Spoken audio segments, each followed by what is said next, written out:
পুকুর খাল উন্নয়ন প্রকল্পের মাধ্যমে সারা দেশে পুকুর সংস্কার, খনন আর ঘাট নির্মাণ হচ্ছে, কিন্তু বাস্তবে সেই উন্নয়নের ঘাটে জমছে অনিয়মের কাদা। গোপালপুর উপজেলার মির্জাপুর ইউনিয়নের মোহনপুরে ঢালাই করার সময় ভেঙে পড়েছে ঘাট। অভিযোগ উঠেছে নিম্নমানের সামগ্রী ব্যবহারের।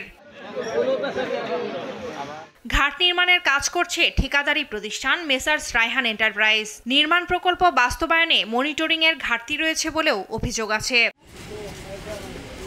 স্থানীয়রা বলছেন, নিম্নমানের সামগ্রী দিয়ে কাজ করায় এলজিইডি প্রকৌশলীর সামনেই ঘাট ভেঙে পুকুরে পড়ে। ঠিকমতো জিনিসপাতি দিত, সিমেন্ট বা বালতি ঠিক মতো দিলে ভাঙতো না, কাজই নর্মাল করছে, এই জন্যই ভাঙছে। সিমেন্ট বালু বাঁধাইয়া দিতেছে, পরে কাজ শেষ ভাব কোনো বসটাই তো দুরূপ করে বেড়ে গেল।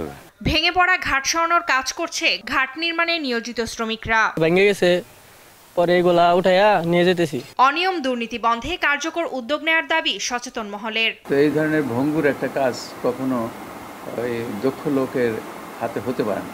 অনিয়ম হয়েছে, এখানে দুর্নীতি হয়েছে এবং অর্থ আত্মসাতের দিকে যাদের ঝোঁক আছে। তবে ঠিকাদারের পক্ষেই সাফাই গাইলেন এলজিইডির এই কর্মকর্তা। অতিবৃষ্টির কারণে ঢালাইটা বৈশা গেছে, বৈশা যাতে ঢালাইটা বন্ধ রাখা হয়েছে।